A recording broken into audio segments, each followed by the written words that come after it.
സ്ഥാനമൊഴിഞ്ഞ ബംഗ്ലാദേശ് പ്രധാനമന്ത്രി ഷെയ്ഖ് ഹസീനയ്ക്ക് അഭയം നൽകിയത് ഇന്ത്യയെ പ്രതികൂലമായി ബാധിക്കുമെന്ന വിലയിരുത്തൽ. വ്യാപാര നയതന്ത്ര ബന്ധങ്ങളിൽ വലിയ തിരിച്ചടിക്ക് സാധ്യത.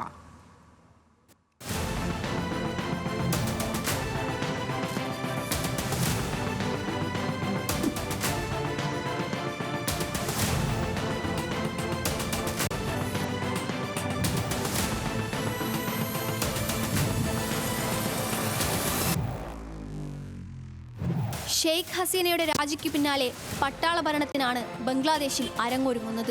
ഇതോടെ ബംഗ്ലാദേശും ഇന്ത്യയും തമ്മിലുള്ള ഉഭയകക്ഷി ബന്ധത്തിൽ എന്ത് സംഭവിക്കുമെന്ന് കൂടിയാണ് ലോകം ഉറ്റുനോക്കുന്നത്. ദേശീയ സുരക്ഷ മുതൽ വ്യാപാര താൽപര്യങ്ങൾ വരെയും പാകിസ്ഥാനോടുള്ള ഇരു രാജ്യങ്ങളുടെ സമീപനങ്ങളിലേക്കും അവ വിരൽ ചൂണ്ടുന്നു. ഇന്ത്യയും ഷെയ്ഖ് ഹസീനയും തമ്മിലുള്ള ബന്ധത്തിന് ബംഗ്ലാദേശിന്റെ രൂപീകരണത്തോളം പഴക്കമുണ്ട്. ബംഗ്ലാദേശ് സ്ഥാപക നേതാവിന്റെ മകളാണ് ഹസീന. 1971 ബംഗ്ലാദേശ് വിമോചന സമരം നടന്നപ്പോൾ അയൽ രാജ്യമായ ചൈന പാകിസ്ഥാനൊപ്പം നിലകൊണ്ടപ്പോൾ ഇന്ത്യ പിന്തുണച്ചത് ബംഗ്ലാദേശിനെയായിരുന്നു.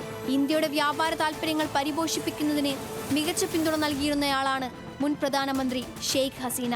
ബംഗ്ലാദേശിലെ ഇന്ത്യ വിരുദ്ധ ഗ്രൂപ്പുകളെ അധികാരത്തിലിരിക്കെ ഹസീന അടിച്ചമർത്തിയിരുന്നു. കഴിഞ്ഞ വർഷം മാത്രം ഇരു രാജ്യങ്ങളിലെയും പ്രധാനമന്ത്രിമാർ തമ്മിൽ കൂടിക്കാഴ്ച നടത്തിയത് 10 തവണയാണ്.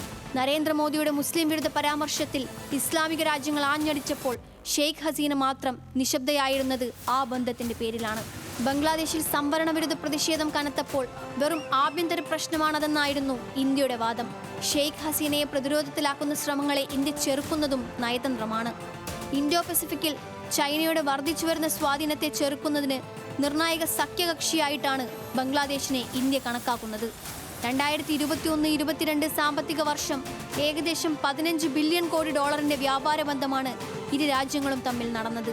നിരവധി സംസ്ഥാനങ്ങളുമായി അതിർത്തി പങ്കിടുന്ന ബംഗ്ലാദേശിനെ കിഴക്കൻ മേഖലയിലെ ബഫർ സോണായും ഇന്ത്യ കണക്കാക്കുന്നു. നിലവിൽ 1160 മെഗാവാട്ട് ശേഷിയിൽ വൈദ്യുതി ഇന്ത്യയിൽ നിന്ന് ബംഗ്ലാദേശ് ഇറക്കുമതി ചെയ്യുന്നുണ്ട്. ഷെയ്ഖ് ഹസീനയുടെ രാജി ഇന്ത്യയെ സാരമായി ബാധിക്കുമെന്നാണ് രാഷ്ട്രീയ വിലയിരുത്തൽ.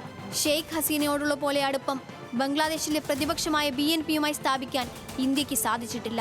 അതിനാൽ ഭരണമാറ്റത്തോടെ നയതന്ത്ര ബന്ധം പുനഃസ്ഥാപിക്കുക എന്ന വലിയ കടമ്പ കൂടിയാണ് ഇന്ത്യക്ക് മുന്നിലുള്ളത്.